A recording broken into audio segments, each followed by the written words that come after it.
भारत में एक सवाल है जो हर किसी ने कभी ना कभी पूछा है। ये सड़क अभी तक बनी क्यों नहीं?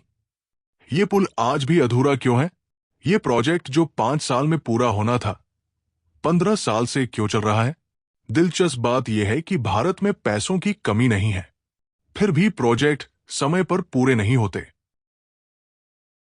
आप किसी भी शहर में हो, दिल्ली, मुंबई, बैंगलोर या छोटे शहर, एक कॉमन सीन मिलेगा। टूटी सड़क, अधूरा फ्लाईओवर, सालों से लगा हुआ अंडर कंस्ट्रक्शन बोर्ड। और मजेदार बात यह है, वही बोर्ड हर साल नया पेंट हो जाता है, लेकिन काम वही का वही रहता है। यह सब सिर्फ लापरवाही नहीं है, इसके पीछे एक पूरा सिस्टम है और वही सिस्टम बार बार फेल होता है। एनएचआई के मुताबिक भारत हर साल हजारों किलोमीटर हाईवे बनाता है, फिर भी ज्यादातर हाईवे समय पर पूरे नहीं होते। दिल्ली मुंबई एक्सप्रेसवे, इसे दुनिया का सबसे बड़ा ग्रीनफील्ड एक्सप्रेसवे कहा गया। डेडलाइन बदली गई, एक बार नहीं, कई बार। कहीं जमीन अटकी, कहीं ठेकेदार बदला, कहीं कोर्ट केस आ गया। यानी सड़क नहीं अटकी, सिस्टम अटका। भारत में किसी भी प्रोजेक्ट की सबसे पहली लड़ाई होती है जमीन। कागजों में जमीन सरकार की होती है, लेकिन जमीन पर मालिक कोई और होता है। एक गांव में 10 परिवार, 10 अलग अलग दावे, और हर दावा कोर्ट में। जब तक आखिरी केस खत्म नहीं होता, मशीनें खड़ी रहती हैं और समय चलता रहता है। लेकिन जमीन सिर्फ शुरुआत है, असली खेल इसके बाद शुरू होता है। एक प्रोजेक्ट को शुरू होने से पहले चाहिए पर्यावरण मंजूरी, वन विभाग की अनुमति, राज्य की मंजूरी, केंद्र की मंजूरी।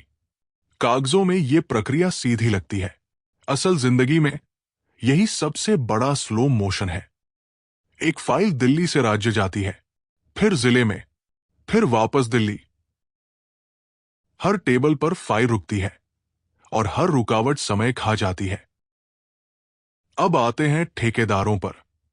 भारत में ज्यादातर प्रोजेक्ट लोएस्ट बिडर को दिए जाते हैं, यानी जो सबसे सस्ता बोले। लेकिन सबसे सस्ता हमेशा सबसे अच्छा नहीं होता। कई बार ठेकेदार लागत कम बताता है, काम शुरू करता है, फिर बीच में पैसे खत्म। नतीजा, काम रुकता है, नया टेंडर निकलता है और समय दुगना हो जाता है। एक और सच्चाई, हर सरकार चाहती है कि क्रेडिट उसे मिले। नई सरकार आती है, पुराने प्रोजेक्ट की प्राथमिकता गिर जाती है, नाम बदलते हैं, उद्घाटन टलते हैं, लेकिन जमीन पर काम वही रुक जाता है। और जब जनता सवाल पूछती है तो जवाब मिलता है, काम चल रहा है। तो क्या इसका कोई हल नहीं? समस्या यह है कि देरी का नुकसान जनता को होता है, लेकिन सिस्टम को नहीं। कोई तय जिम्मेदारी नहीं, कोई सख्त सजा नहीं। जब तक देरी महंगी नहीं होगी, तब तक समय की कीमत नहीं होगी। और यही वजह है कि कुछ प्रोजेक्ट पूरे होने से पहले ही विवाद बन जाते हैं। अरावली हिल्स हो या फिर ग्रेट निकोबार प्रोजेक्ट, सवाल सिर्फ विकास का नहीं है। सवाल यह है, क्या हमारा सिस्टम विकास संभालने के लिए तैयार है? अगले वीडियो में हम एक ऐसे केस पर बात करेंगे जहां विकास और पर्यावरण आमने सामने खड़े हैं। वीडियो अच्छा लगा हो तो शेयर जरूर करें, क्योंकि ये समस्या हम सबकी है।